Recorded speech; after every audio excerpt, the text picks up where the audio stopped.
हे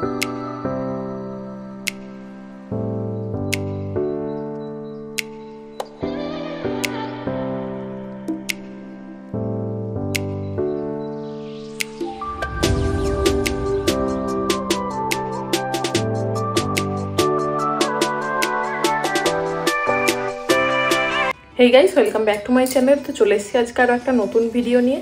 আজকে আমরা যাচ্ছি হচ্ছে রিসরার একটা নিউলি ওপেন রেস্টুরেন্টে। তো স্টে টিউনড। আর তোমরা যদি এখন আমার চ্যানেলটাকে সাবস্ক্রাইব করে না থাকো, আমার চ্যানেলটাকে অবশ্যই সাবস্ক্রাইব করে নিও এবং পাশে থাকা বেল আইকনটাতে অবশ্যই ক্লিক করে দিও। তোমরা চাইলে আমাকে আমার ফেসবুক এবং ইনস্টাগ্রামেতেও ফলো করে নিতে পারো। সমস্ত লিঙ্ক আমি ডেসক্রিপশন বক্সে দিয়ে দিয়েছি। এই রেস্টুরেন্টটার নাম হচ্ছে ড্যাফোডিলস রেস্টুরেন্ট। এই রেস্টুরেন্টটা রিসরাতে রয়েছে। তোমরা যদি জিটি রোড ধরে আসো তাহলে তোমাদের সুবিধা হবে, কারণ জিটি রোডের একদম ধারেই কিন্তু এই রেস্টুরেন্টটা তোমরা দেখতে পাবে। এই রেস্টুরেন্টটা রিলায়েন্স পেট্রোল পাম্পের একদম অপোজিটেই রয়েছে। বিশাল যে মেগা মার্টটা রয়েছে, বিশাল মেগা মার্টের ওপরেই কিন্তু মানে থার্ড ফ্লোরে এই ড্যাফোডিলস রেস্টুরেন্টটা নতুন ওপেন হয়েছে। তোমরা যদি ট্রেনে করে আসো তাহলে তোমরা রিসরা স্টেশনেও নামতে পারো অথবা শ্রীরামপুর স্টেশনেও নামতে পারো। শ্রীরামপুর স্টেশনে নামলে 10 থেকে 15 মিনিট সময় লাগবে, রিসরা স্টেশনে নামলে ওই 10 মিনিট মতন সময় লাগবে টোটো বা অটো করে। এই বিশাল মেগামার্টটা কিন্তু গ্রাউন্ড ফ্লোরে রয়েছে।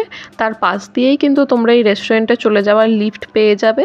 লিফটে করে তোমাদের থার্ড ফ্লোরে যেতে হবে। থার্ড ফ্লোরে গেলেই কিন্তু এই ড্যাফোডিল রেস্টুরেন্টটা তোমরা দেখতে পাবে।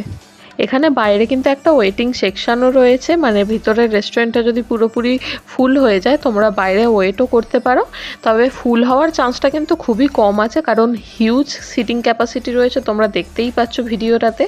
আর এই রেস্টুরেন্টের অ্যাম্বিয়েন্সটাও কিন্তু আমার দুর্দান্ত লেগেছে। মানে অনেক দিন পর এমন কোনো রেস্টুরেন্টে আমি গেলাম যেটার অ্যাম্বিয়েন্সটা কিন্তু আমার নজর কাড়লো। আর এই রেস্টুরেন্টটার ওপেনিং টাইমিং হচ্ছে দুপুর 12টা থেকে রাত্রি 10:30 পর্যন্ত।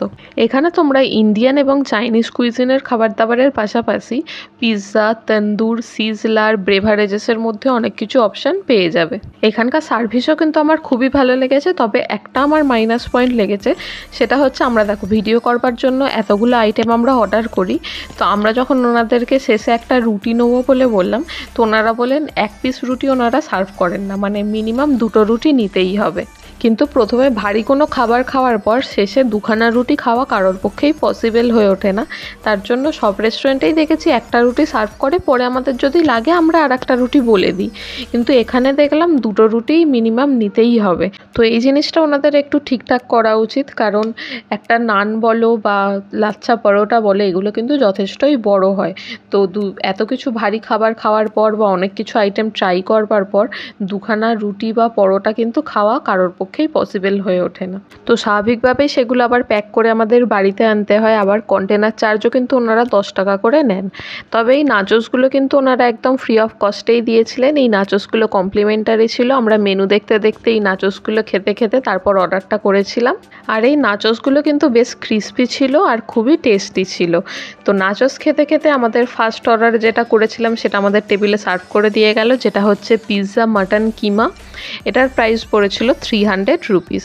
এতদিন আমরা চিকেন পিৎজা খেয়েছি, ভেজ পিৎজা খেয়েছি, পনির পিৎজা খেয়েছি, কিন্তু মাটন পিৎজা এই প্রথমবার আমি ট্রাই করলাম। আর পিৎজার সাইজটা তোমরা দেখতেই পাচ্ছ, মানে অনেকটা বড় সাইজেরই কিন্তু এই পিৎজাটা দিয়েছিল। মানে এই একটা পিৎজা যদি তোমরা দুজনে ভাগ করে খাও তোমাদের পেট কিন্তু অলরেডি ভরেই যাবে। তবে পিৎজার টপিংসটা আমার একটু কম লেগেছে। মানে মাটন কিমাটা ওনারা দিয়েছেন, তার পাশাপাশি কিছু ভেজিস প্রোভাইড করলে মনে আরও বেটার লাগতো এটা খেতে। All over it's good. তারপর আমরা নিয়েছিলাম লাচ্ছা পরাটা। এটার প্রাইস পড়েছিল পার পিস 30 রুপিস করে। আর নিয়েছিলাম পনির জাফরানি। এটার প্রাইস পড়েছিল 320 রুপিস। 30 রুপিসের মধ্যে লাচ্ছা পরাটা কিন্তু যথেষ্ট বড় দিয়েছিল। আর লাচ্ছা পরাটাটা ঠান্ডা হয়ে যাওয়ার পরেও কিন্তু একদমই নরম তুলতুলে ছিল। কারণ অনেক জায়গায় দেখেছি লাচ্ছা পরোটা বলো বা নান বলো ঠান্ডা হয়ে যাওয়ার পর কিন্তু একদম চামড়া মতো হয়ে যায়, সেই টেনে টেনে ছিঁড়তে হয়। এখানে কিন্তু সেই ব্যাপারটা হয়নি। আর এই পনির জাফরানিটাও আমি প্রথমবার ট্রাই করলাম। পনির জাফরানিতে 320 টাকার মধ্যে 8 থেকে 10 পিস মতো পনির ওনারা দিয়েছিলেন। আর এটার গ্রেভিটা কিন্তু আমার মারাত্মক লেগেছে। মানে একদম সফট ক্রিমি টেক্সচার ছিল গ্রেভিটার। আর এই লাচ্ছা পরোটাটা দিয়ে এই পনির জাফরানির টেস্টটা কিন্তু আমার হেভেনলি লেগেছে। মানে কোনো কথা হবে না। তোমরা যদি এখানে যাও এই লাচ্ছা পরোটা আর পনির জাফরানিটা অবশ্যই ট্রাই করতে পারো।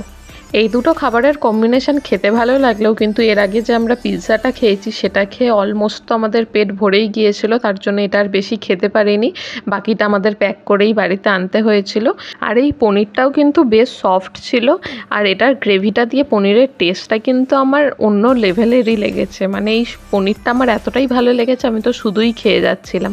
তারপর সবশেষে আমরা নিয়ে নিয়েছিলাম কিউকাম্বার লেমনেড, এটার প্রাইস পড়েছিল 140 রুপিস। আর এই প্রাইসের মধ্যে যা কোয়ান্টিটি দিয়েছে সেটা আমি বলবো ঠিকঠাক ছিল না। মানে খাবারের কোয়ান্টিটি একদম এত ভরে ভরে দিচ্ছে, আর বেভারেজেসের কোয়ান্টিটি কিন্তু একদমই অল্প দিচ্ছে, মানে এক গ্লাস পুরো ভর্তি করেও ওনারা দিয়ে যাননি।